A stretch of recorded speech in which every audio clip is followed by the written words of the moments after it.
उसमें प्रेस वार्ता संबोधित करेंगे। इस अवसर लाइव भी करना ठीक प्रकार से जरूरी था कि ताकि ये वहाँ के स्थानीय लोगों में, पूरे भागलपुर के लोगों में ये संदेश जाता कि पुलिस अपना काम कर रही है और जो लोग भी ऐसा काम किए हैं उस पर पुलिस कार्रवाई करेगी। लेकिन जो वर्तमान में अभी बिहार में सरकार है, उस सरकार के मैं समझता हूं और पूरे दावे के साथ कहता हूं, सरकार के इशारे पर ऐसे दोषी लोग जो एक खास समाज के हैं, सिर्फ उस समाज के होने के कारण उनको बचाया जा रहा है। और रोहित पांडे अगर इस बात की मांग कर रहे हैं तो उन पर आज केस हुआ। इनके साथ दर्जनों लोग जो धरना पर बैठे हुए थे शांतिपूर्वक तरीके से, उन पर केस हुआ है। पुलिस ने इनको बेल दिया है थाने से, तब जाकर के आज यहाँ बैठे हुए हैं मेरे बगल में।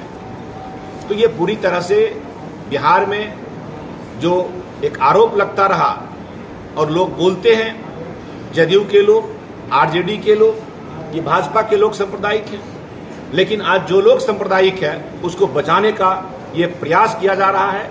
और जो लोग शांतिपूर्ण सद्भाव कायम करने के लिए उसकी गिरफ्तारी की मांग कर रहे थे, उस पर लाठी डंडे बरसाए जा रहे हैं। पत्रकारों पर हमले हुए, पत्रकार को पुलिस पीटा है। जो पत्रकार इस चीज को कवर कर रहे थे उन पर भी चोटें आई हैं, उनको भी मारा गया है। सुने हॉस्पिटल में है ना, अभी सदर अस्पताल में भर्ती हैं। तो इस तरह से यहाँ की पुलिस और प्रशासन सरकार के इशारे पर ये काम कर रही है। भारतीय जनता पार्टी के हमारे प्रदेश अध्यक्ष ने इसे संज्ञान में लिया है और मैं यहाँ आकर के अपने पार्टी के जिलाध्यक्ष और श्रीमान रोहित जी से बात करके, और हमने यहाँ कहा है कि इस अनशन को आप तोड़िए। हालांकि अभी भी वो इस अनशन पर हैं, कल इसको वो शांतिपूर्ण तरीके से इस अनशन को समाप्त करेंगे। लेकिन हमारी यह मांग रहेगी कि इसमें जो लोग संलिप्त हैं, 29 तारीख को जो उस मंदिर पर जो हुआ है घटना, रोड़ेबाजी और हमला हुआ है, गेट तोड़ा गया है, उसमें जो संलिप्त लोग हैं उसकी अविलंब गिरफ्तारी हो। और अगर ये गिरफ्तारी नहीं होती है तो आज रोहित पांडे बैठे हैं अनशन पर। अब पूरी भारतीय जनता पार्टी के कार्यकर्ता और यहाँ के जो लोग हैं जिनके आस्था के साथ खिलवाड़ हुआ है, जिनके इस बात को भरोसा था जिनको कि अगर ऐसा कोई कार्रवाई होता है तो पुलिस तत्परता से कार्रवाई करेगी। काली मंदिर पर जो हमला किया और जिस तरह से रोड़ेबाजी किया और हिंदू धर्म के आस्था का वह केंद्र है, वहाँ पर लोगों की आस्था का केंद्र है, उसके साथ जो घटनाएं उस दिन हुआ है उस पर आज तक पुलिस ने कोई गिरफ्तारी नहीं किया। रोहित पांडे हमारे यहाँ नेता हैं, पूर्व जिलाध्यक्ष रह चुके हैं। लोगों की भावना के कारण ये वहाँ जा करके उस स्थान पर और लोगों को शांत किया। लोग वहीं धरने पर बैठ रहे थे, आंदोलन वहीं शुरू हो सकता था, लेकिन उसको इन्होंने शांत करा करके और ये आश्वासन दिया था कि 24 घंटे के अंदर गिरफ्तार पुलिस करेगी। लेकिन जब गिरफ्तारी नहीं होती है 31 तारीख को तब 1 तारीख को ये धरना पर बैठते हैं, उपवास पर, और शांतिपूर्वक तरीके से बिना कोई भाषण, बिना कोई बहुत बड़ा जमाबंदी, लोग वहाँ जुट सकते थे लेकिन सबको रोका गया। जहाँ घटना हुई वहाँ से किसी लोग को यहाँ आने से मना कर दिया इन्होंने, और सिर्फ अपनी बात की जो लोग इस घटना में संलिप्त हैं उसकी गिरफ्तारी हो। सबसे बड़ी बात की एफआईआर भी हुआ है, 14 लोग उसमें नामजद हैं, लेकिन उसके बाद भी पुलिस की कोई कार्रवाई, प्रशासन की ओर से कोई भी ऐसा कदम जो आम लोगों को यह आश्वस्त करे कि जिसने भी यह कुकृत्य किया है उसको गिरफ्तार करने के लिए पुलिस तत्पर है या कोई काम कर रही है, ऐसा प्रतीत अभी तक नहीं हो रहा है। जबकि उस गिरफ्तारी की मांग करने के लिए वाले लोगों पर क्या क्या हुआ, रोहित पांडे जी के साथ लाठीचार्ज हुआ, इनके साथ बैठे हुए लोग जो शांतिपूर्वक इस मांग को कर रहे थे उस पर लाठीचार्ज हुआ, इनको भी चोटें आई है। लेकिन गिरफ्तारी कब होगी और उसके लिए कोई ठोस कदम, 14 में ठीक है कुछ लोग फरार होंगे नहीं होंगे क्या विषय है, लेकिन उसमें से पुलिस चाहती तो कुछ लोगों को पकड़ सकती थी। देश की ओर से हाँ उपस्थित हूँ। अब इससे बड़ा आपको कोई समर्थन चाहिए? मैं माननीय प्रदेश अध्यक्ष श्री सम्राट चौधरी जी के निर्देश पर यहाँ पहुँचा हूँ और रोहित पांडे, ठीक है, हमारा एक एक कार्यकर्ता जब सामाजिक सरोकार के कोई विषय पर कोई भी एक कार्यकर्ता अगर लड़ता है, आंदोलन करता है, अपनी बात रखता है, तो पूरी पार्टी उसके साथ है। इसलिए ये कहीं से ये प्रश्न आपका ठीक नहीं है कि भाजपा का समर्थन नहीं है या अलग से है, ऐसी कोई बात नहीं है। पूरी पार्टी साथ है, ठीक है, ये उसका नेतृत्व कर रहे थे। अब प्रशासन अगर नहीं सुनेगा तो पूरी पार्टी इस आंदोलन को आगे बढ़ाएगी। गिरफ्तारी का हम उम्मीद कर रहे हैं, अभी भी गिरफ्तारी होगी। मेरी बात एसपी से हुई है और उसके बाद मैं कह रहा हूं, एसपी ने भी कहा है कि हम जल्द गिरफ्तारी करेंगे।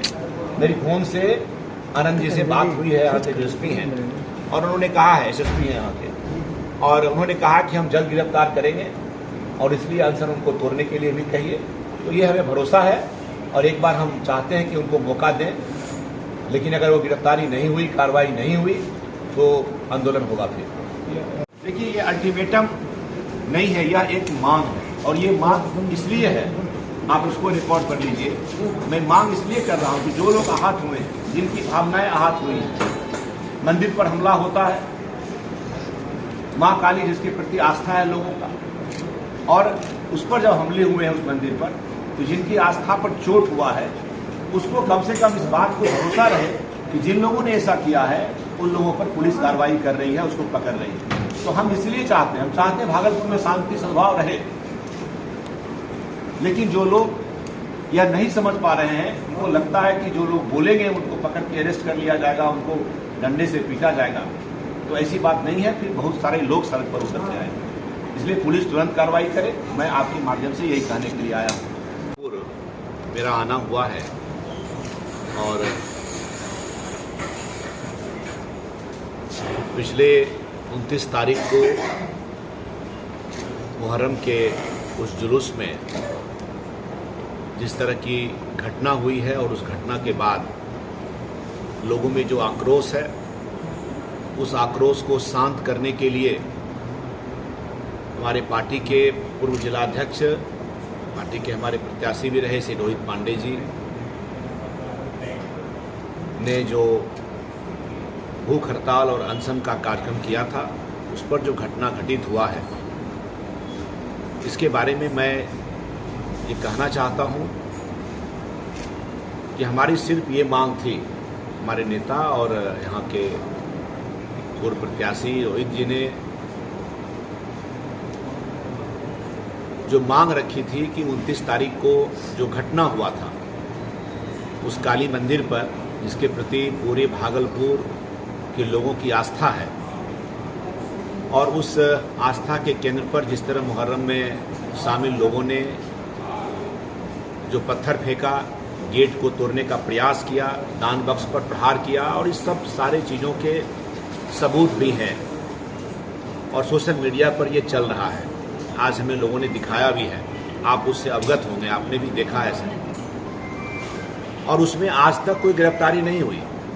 आश्चर्यजनक बात यह है कि उस घटना के बाद शायद 30 तारीख को सोशल मीडिया पर एक क्लिप किसी ने पोस्ट कर दिया। ठीक है, वह पोस्ट नहीं होना चाहिए था, आपत्तिजनक था, लेकिन उस पर तुरंत पुलिस कार्रवाई करती है। उसके घर के लोगों को उठा करके थाने लाया जाता है, उसकी मां के साथ दुर्व्यवहार किया जाता है, और उसके बाद जब 17 साल का वो लड़का है, मैं तो कहूँगा कि नासमझी में उसने ये पोस्ट किया, उसको नहीं करना चाहिए था। इस बात से हम लोग पूरी तरह सहमत हैं, लेकिन उसकी गिरफ्तारी होती है और गिरफ्तारी के बाद उसको कोर्ट से बेल लेना पड़ता है।